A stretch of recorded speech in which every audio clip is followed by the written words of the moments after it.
Good morning.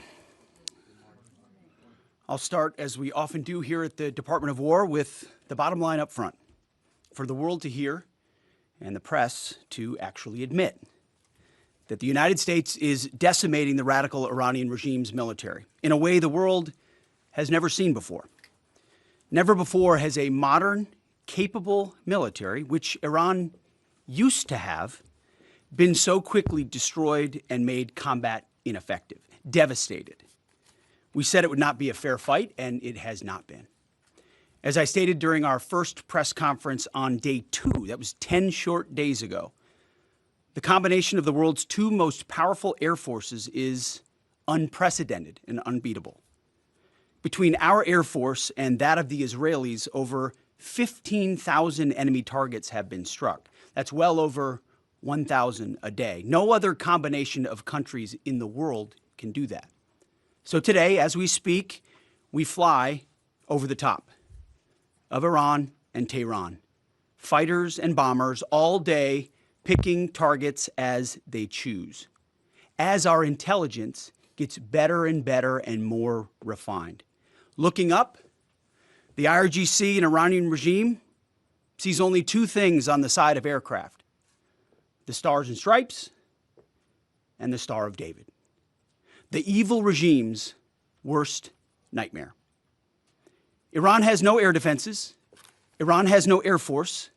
Iran has no navy. Their missiles, their missile launchers and drones being destroyed or shot out of the sky. Their missile volume is down 90%. Their one-way attack drones yesterday, down 95%. And as the world is seeing, they are exercising sheer desperation in the Straits of Hormuz. Something we're dealing with, we have been dealing with it, and don't need to worry about it. We're on plan to defeat, destroy, disable all of their meaningful military capabilities at a pace the world has never seen before. But it's not just that Iran doesn't have a functioning air force, or that their entire navy is at the bottom of the Persian Gulf, or their missile force is shrinking daily. Even more importantly, they also don't have the ability to build more. That's the most important component I'd like to emphasize today. Soon and very soon, all of Iran's defense companies will be destroyed. For example, as of 2 days ago, Iran's entire ballistic missile production capacity, every company that builds every component of those missiles, has been functionally defeated, destroyed. Buildings, complexes, and factory lines all across Iran destroyed. So we're shooting down and destroying what missiles they still have in stock, but more importantly, ensuring that they have no ability to make more. Their production lines, their military plants, their defense innovation centers, defeated. Iran's leadership is in no better shape. Desperate and hiding, they've gone underground, cowering. That's what rats do. We know the new so-called not-so-supreme leader is wounded and likely disfigured.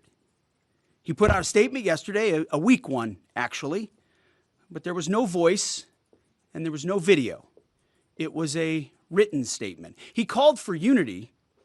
Apparently killing tens of thousands of protesters is his kind of unity. Iran has plenty of cameras and plenty of voice recorders. Why a written statement? I think you know why. His father, dead. He's scared, he's injured, he's on the run, and he lacks legitimacy. It's a mess for them. Who's in charge? Iran may not even know. With every passing hour, we know, and we know they know, that the military capabilities of their evil regime are crumbling. They can barely communicate, let alone coordinate. They're confused, and we know it. Our response? We will keep pressing. We will keep pushing, keep advancing. No quarter, no mercy for our enemies. Yet some in this crew, in the press, just can't stop. Allow me to make a few suggestions. People look up at the TV and they see banners, they see headlines. I used to be in that business. And I know that everything is written intentionally. For example, a banner or a headline, Mideast war intensifies, splashing on the screen, the last couple of days, alongside visuals of civilian or energy targets that Iran has hit, because that's what they do. What should the banner read instead? How about Iran increasingly desperate? Because they are. They know it, and so do you, if it can be admitted. Or more fake news from CNN. Reports that the Trump administration underestimated the Iran war's impact on the Strait of Hormuz. Patently ridiculous, of course. For decades, Iran has threatened shipping in the Strait of Hormuz. This is always what they do, hold the strait hostage. CNN doesn't think we thought of that. It's a fundamentally unserious report. The sooner David Ellison takes over that network, the better. Another example of a fake headline that I saw yesterday: war widening.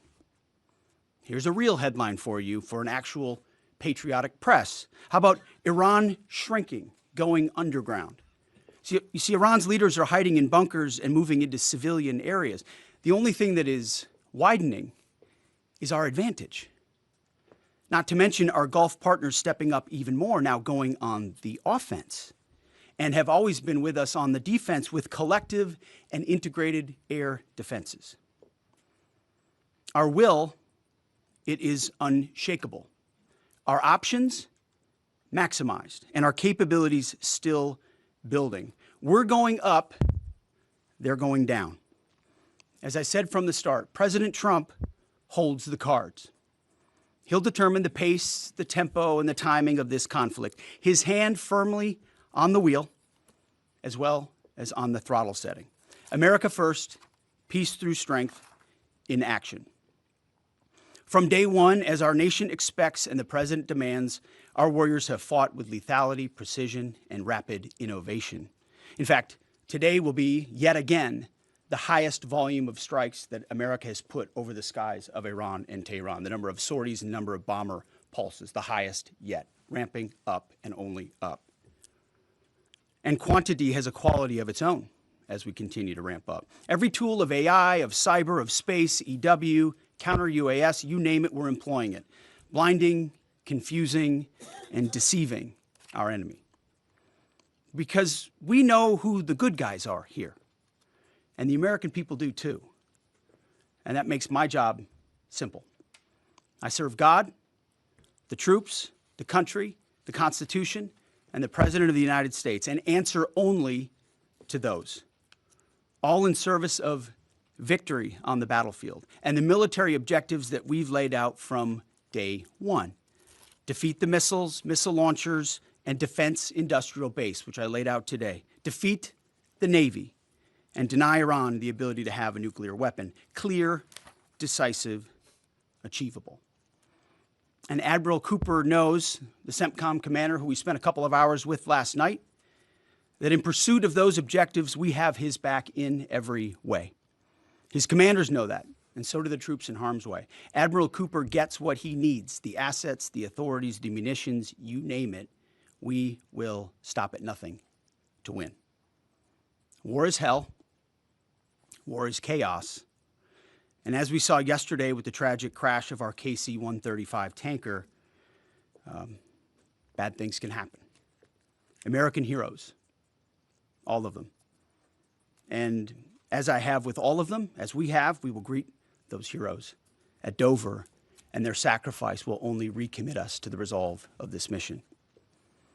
But war in this context and in pursuit of peace is necessary, which is why each day on bended knee we continue to appeal to heaven, to Almighty God's providence, to watch over and give special skill and confidence to our leaders and to our warriors.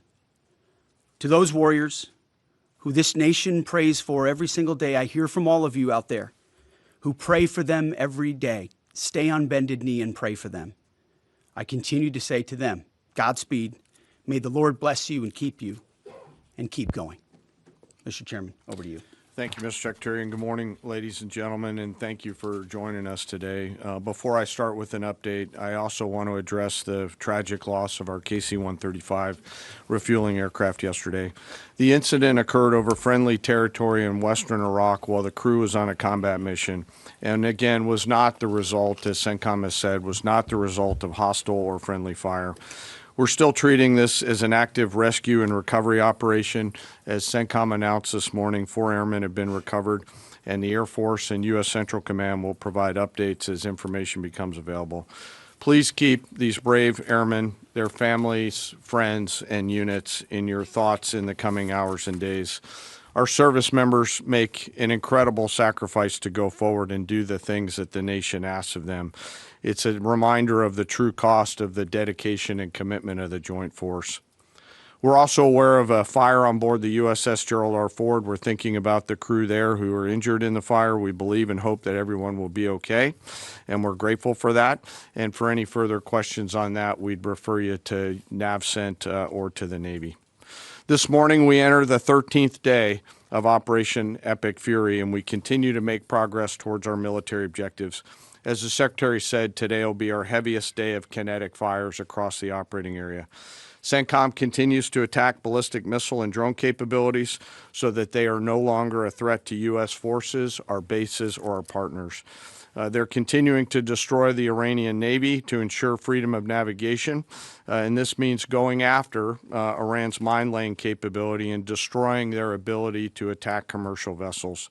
And we're targeting their defense industrial base so they cannot rebuild the capabilities that can harm America's interests or our partners in the future. As Admiral Cooper said in his update on Wednesday, Iranian combat power continues to decline as a result of the continued strikes, as the Secretary talked about. We've attacked over 6,000 targets, and our strike packages continue to launch every hour, and we've maintained an unprecedented number of sorties up overhead of Iran. CENTCOM is now persistently over the enemy, and a result, we've seen a reduction in missile and one-way attack fires, as the Secretary said. In less than 2 weeks, we've rendered the Iranian Navy combat ineffective and continue to attack naval vessels, including all of their Soleimani-class warships, which were armed with anti-ship missiles and anti-aircraft weapons. We've made progress, but Iran still has the capability to harm friendly forces and commercial shipping, and our work on this effort continues. But I want to make something clear. The only thing preventing commercial traffic and flow through the Straits right now, which there is some through the Straits, is Iran. They are the belligerents here holding the Straits closed, although there is some traffic moving through there. We've made it a priority to target Iran's mine-laying enterprise, their mine layers, the naval bases and depots, in addition to the missiles that could influence the Straits, and CENTCOM continues to attack those efforts. And we continue to make progress on the industrial base to include factories, weapons, warehouses that are stored in, and we will continue to do so in the coming days, especially today. Now, as I often do, I want to share a little bit about our incredible joint force. Today, I'm going to talk about our incredible artillery force comprised of American soldiers and Marines who've been sinking ships, destroying depots, and launching Army tactical missile systems, or ATACMS, precision strike missiles, or PrSMs, and high-mobility rocket systems, or HIMARS. From outside Iran, our Army and Marine artillerymen are hitting sites that Iran relies on to project power beyond their borders and protect our deployed. In just the first 13 days of this operation, our artillery forces have made history. They fired the first precision strike missiles ever used in combat, reaching deep into enemy territory. They've used Army ATACMS to sink multiple ships, including a submarine, and they've done all of this with the precision and determination that comes from relentless training and trust in each other and in their weapon systems. Yesterday, I had the incredible honor and privilege of speaking with some of our young soldiers from the 3rd Battalion, 27th Field Artillery Regiment out of Fort Bragg, North Carolina, the unit and the crew that fired the first precision strike missiles. The soldiers I met came from all over this great country: New York, Texas, Delaware, California. One had been in the Army, only 6 months and been in the unit for 2 months and was already deployed. He was the youngest at 20, but you would not know it from the way that they talked about their mission. The others were 22 and 28 years old. They spoke with the sense of calm pride, purpose, and clarity that tells you clearly they understand the weight of what they're doing and the people who depend on them. I asked them to walk me through a fire mission. I asked not just what they do, but what they feel, especially those first crew members on this particular mission. These soldiers basically live in these vehicles behind us. The cab, very tight, 2 folks sit next to each other with the crew commander behind them. It's jammed inside there with their personal weapons and kit. And they sit and wait for a fire mission. And when that fire mission comes, they close the armored doors and begin to program the systems. They then throw 3 simple toggle switches, and 10 to 15 feet behind them, a rocket motor ignites, and the round is headed downrange to do the nation's work. I asked these youngsters, these young, awesome Americans, what does that feel like? And one of them just looked at me and said, "It's awesome." No drama, no hesitation, in the middle of the day, in the middle of the night, in the sun, the rain, in the snow, flawless execution. Their Marine counterparts are out there doing the same thing every night. Same work, same pressure, same expectations, same results. And we hand tremendous and enormous responsibility to these young Americans, and they carry it with a level of maturity, grit, professionalism, and tenacity that makes me incredibly proud to be a part of their joint force. Their parents and families would and should be incredibly proud, and their leaders and I trust them to do the deeds that they must do in difficult circumstances every single time. I also want to touch today I want to touch for a moment today on their leadership. These young Americans are led by extraordinary young leaders out at the tactical edge. Yesterday, the battery commander and her NCO were there with this crew on the same video screen. The 2 of them hardly said a word. They didn't have to. In their eyes, and in particular the commander's eyes, you could see the quiet trust and confidence she had in these soldiers and the rest of their battery. It came through loud and clear, and we appreciate their leadership. When I asked these soldiers yesterday, what is it that you need from the Secretary and I, they looked at each other, paused for a moment, and looked back at me and said, "More rounds, sir." It was awesome. So thank you to those soldiers and Marines out on the firing line supporting our mission, and thank you to their families. Our joint force will continue today to deliver dynamic fires against the enemy from the land, sea, and air. We remain deeply grateful for their service, and for the 3rd time today, I'll mention that today will be our busiest day. This mission remains complex, dangerous, and difficult, and every service member has a family waiting for them to return home. And I want to thank all of the families today who are supporting their deployed forces and those doing the work here in the States. On a personal note today, I also want to thank the joint staff and the team that I have the pleasure of working with, some of them right here in this room. They are working 24 hours a day to deliver the options that we must to the Secretary and to the President. Today, as I close, I ask that we remember our fallen and those participating in the recovery operations to bring home our lost KC-135 crew, that we keep those service members and their families in their thoughts and prayers. Those are very, very, very tough days when that knock comes on the door for people on both sides of the door. Again, thank you to our deployed, thank you to our fallen, and to their families, and to the joint force. And with that, I'll turn it back to you, sir. Mr. Chairman. Alexandra Ingersoll, One America News. Can you tell us a little bit more about the Strait of Hormuz and when it might be fully operational again? And how do we ensure our objective of denying Iran a nuclear weapon if they continue to align with our adversaries? So I'll take it and chime in, Mr. Chairman, if you'd like it all. I want to emphasize what the chairman said about that. The only thing prohibiting transit in the Straits right now is Iran shooting at shipping. It is open for transit should Iran not do that. Now, there's a reason why we chose, as one of our primary objectives, destroy the Navy. We understood the ability to interdict shipping is something Iran has done for 40 years. It's key terrain. They've used it as leverage. The world is seeing what they'll do to fight back in that context. And so we've heard them talk about taking various measures, and we're planning for all of them. So we have a plan for every option here. We're working with our interagency partners, and that's not a strait we're going to allow to remain contested or with a lack of flow of commercial goods. So we're aware of that. We're laser focused on our military objectives, but also want to make sure our partners across this government understand we're working with you to make sure that energy flows. And that's an important part.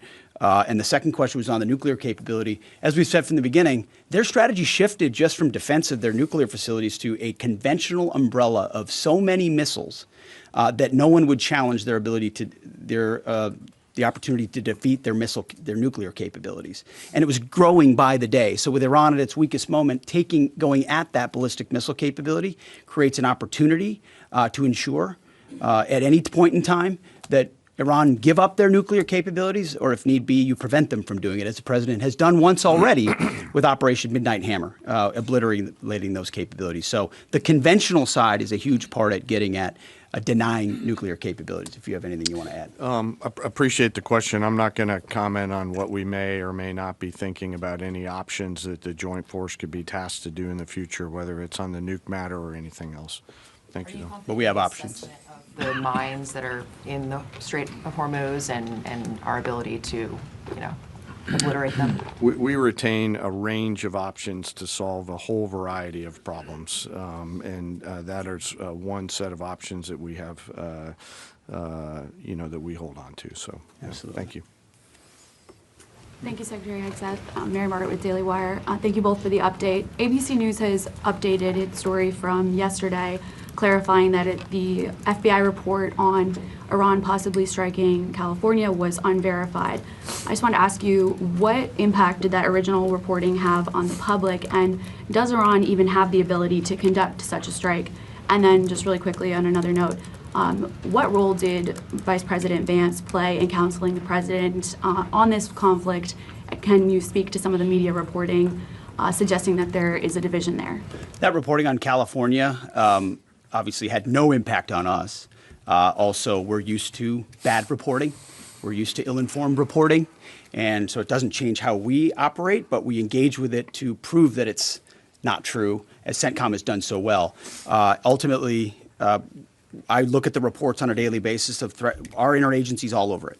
My partners across government are all over, looking for indications and warnings, keeping the American people safe. There's a lot of things Iran has said it can do for a long time, thankfully, including engaging their proxies and getting them involved in the fight, which they haven't been able to do. So we're watching that very closely. And as far as the vice president, he's an incredible member, leader of this team as well, alongside the president and the Secretary of State. I can't say enough great stuff about this team, how it works together, how it provides options to the president, and the vice president every single day is a key voice in that, an indispensable voice in that, actually. In the middle there, red tie, yes. Michael Gordon, Wall Street Journal. Iran is thought to have 440 kilograms of highly enriched uranium in at least 2 locations and several thousand kilograms of lower purity material. Can you conclude this mission successfully without physically taking control of that material, or are you counting on diplomatic negotiations to provide some measure of control leading to its removal? You've mentioned missiles, you've mentioned drones, military industry. You haven't stipulated that taking care of that material is a mission priority. We've said from the beginning, deny Iran nuclear weapons as a core mission. We retain options across the spectrum to ensure that they never do. And President Trump has said that. And that's why this mission actually couldn't have been possible without Midnight Hammer, without what those B-2s did going across and obliterating those facilities. That set the condition for the opportunity to do what we're doing now. So the president's kept his eye focused on nuclear capabilities. And I will say we have a range of options, up to and including Iran deciding that they will give those up, which of course we would welcome. They weren't willing to do in negotiations. I would never tell this group or the world what we're willing to do or how far we're willing to go, but we have options for sure. Right next to him. Me? No, Right there. Right here, sir. Right here? I'll take it for Quarter sure. zip right there, yep. No, you, yep. Okay, thank you, sir. Can you please provide some guidance? It's been 13 days in. Can you please provide some guidance, both of you, about the strike on the girls' school? There's been reporting that indicates that preliminary inquiry, even though it's ongoing, has determined that the airstrike was carried out by the United States. Given that there is another competing narrative that this was done intentionally, can you provide us with some guidance about whether this was the case? Secondly, we are also getting, we had heard yesterday from Energy Secretary Wright that said that the U.S. Navy would not be ready until the end of the month to provide escorts through the Strait of Hormuz. Is that an accurate assessment? And if so, can you tell us why? Thank you. Well, with an issue on your first topic, an issue of such seriousness, we're not going to let reporting lead us or force our hand into indicating what happened in a particular situation, because the truth matters. So I can report that CENTCOM has designated an investigating officer to complete a command investigation. The command investigation will take as long as necessary to address all the matters surrounding this incident. And the investigating officer is from outside CENTCOM and is a general officer. But I will note to this group and to the world, there's only one entity in this conflict between us and Iran that never targets civilians. Literally never targets civilians. I look at the process that's used on dynamic strikes or on boat strikes and others. We have a very high fidelity process in that case. So we don't target, Iran does. We will investigate, we'll get to the truth, and we'll share it when we have it. Absolutely. And what was the second About the question? Strait of Hormuz, about the Navy, Secretary Wright. It's a tactically complex environment, and before I think we want to take anything through there at scale, we want to make sure that we do the work pursuant to our current military objectives to do that safely and smartly. So we're continuing to develop. And we do a lot of work. Yeah. And like I said, this is it is dynamic, but this is, I think, almost by 20% the largest day of strikes. And as I said, our intelligence just gets better and better. That feedback loop feeds itself. And as we refine those targets, it exponentially increases what we can hit and why, to include strategic things the world's talking about and looking at. And it's our job to have a plan for it, which we do, to address it, and ensure that the president has options. We've done that from the beginning in this department. He'll have options on that topic as well. Right here. The United States, thank you. That strike, sir? An investigation is an investigation. That's what it is. It doesn't mean anything other than that. Yes.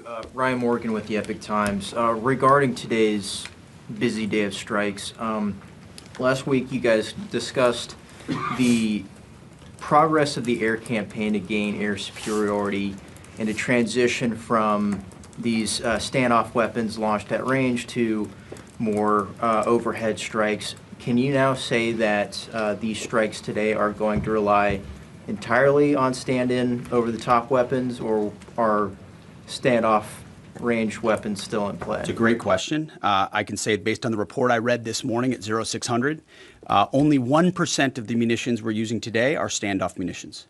The rest are over-the-top, the types of which we have a plethora, which was our goal from the beginning. You use standoff, which are more exquisite. You transition to a much larger magazine depth, ensuring that you're preserving all the capabilities you have and your options across the force. Absolutely. Has Iran placed any mines Right since here. the war Lisa. started? Is Iran placing new mines?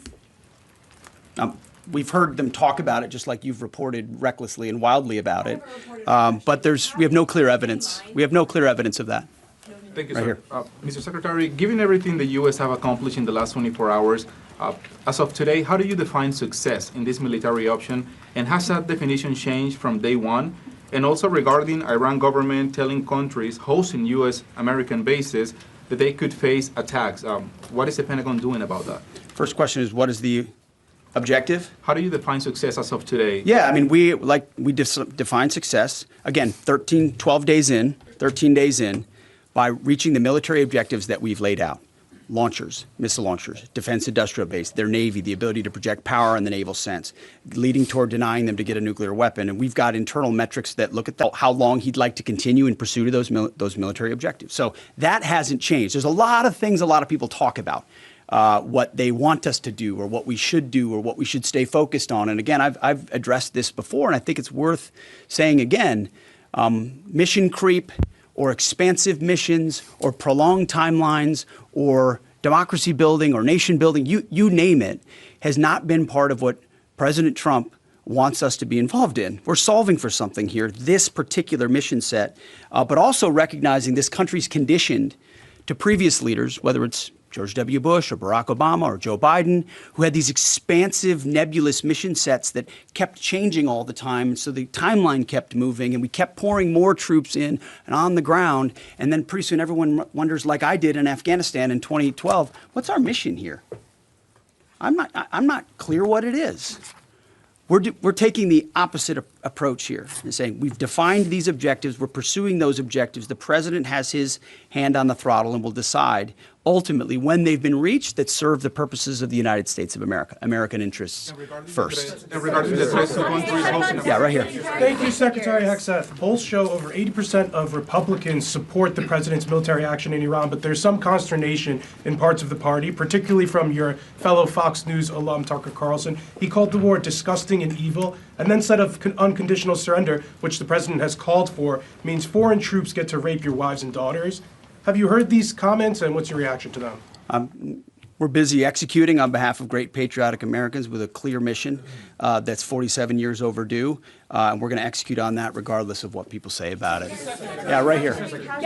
You have said that the U.S. military has essentially aerial superiority, naval superiority over Iran, yet we're not escorting ships through the Strait of Hormuz. Why? How did you not plan for this? We plan for it. We recognize it. Because ultimately we want to do it sequentially in a way that makes the most sense for what we want to achieve and ensure that we're sending the right signals to the world when we do so. So when Chris Wright speaks or we speak, it's based on a full assessment of what we're up against, what we want to say to the world, how that we want them to see and understand the conflict. It's like this whole idea of the war widening. That's what the press wants to make it look like it's widening and chaos is ensuing. No, we're actually closing in on grabbing hold of and controlling what objectives we want to achieve and how we want to achieve them. It's called shaping operations and setting the conditions. But when you shape the environment, you don't always tell. I mean, foolish political leaders and foolish military leaders of the past will hang an exact deadline on it. Or here's exactly when we'll do what we're going to do. Or here's how long it's going to take us. And then if you meet that, maybe you meet it. But if you don't, you fail. And if you're far beyond, we know exactly what we're shaping and why. We're sending those signals working across the interagency. The Strait of Hormuz is something we've paid attention to from the beginning. And the American people can rest assured we will ensure that our interests are advanced, no doubt. Yeah, right there, green jacket. Mike Brass with the Washington Examiner. How many American casualties have there been, and where were the American service members when they were injured? I mean, it's a bunch have returned to duty. So we've had the large majority have gone in for some medical treatment and returned to duty.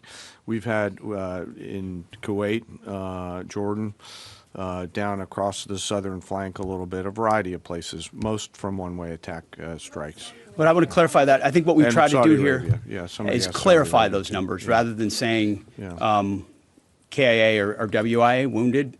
Be more clear about that because the overwhelming majority, almost 90%, thank God, are returned to duty. Minor injuries returned to duty, and so that number can look a certain way, and our job is to add some fidelity to it. Absolutely, right here. Yeah.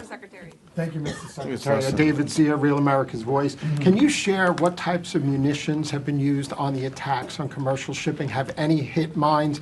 And are USVs, unmanned surface vehicles, being used? And just a quick follow-up, were there any arrests in Fort Campbell with the drone thefts? I'm not familiar with the Fort Campbell thing. The strikes that Iran has taken on shipping up north in the vicinity of Kuwait have been, I believe, from surface-to-surface missiles up there. We've not seen any USV activity out of Iran that we've seen in the Gulf at this point. Nor have any ships hit mines or anything Yeah, there's like been that. no. It's still flowing thank through you. the There's strait. been no strikes that we. One more time, right here. Thank you so much. Heather Mullins, Lindell TV. My first question is, President Trump is set to meet with Xi Jinping in a couple weeks. How much support, if any, has China been given the Iranian regime? And then the second question, just, I know President Trump calling for an unconditional surrender from Iran. given that the U.S. is working in partnership with Israel on this whole operation, is Iran expected to meet demands of both countries or just the U.S., and what are those demands? Well, we're proud to partner with the incredible capabilities the Israelis have, but our objectives are our objectives. And so when those are met, as we meet those, we'll set the tempo of when those are met. What was the first question? He's meeting with Xi Jinping Oh, in a yeah. couple The president weeks. has Like, a what's China's has role in all of a it? historic relationship with President Xi. They look forward to having a dynamic conversation. Two powers. President Trump ultimately has established terms of that relationship which advance the United States of America, and that meeting will continue to ensure we advance that. That's all I've got. Thank you very much. Appreciate it.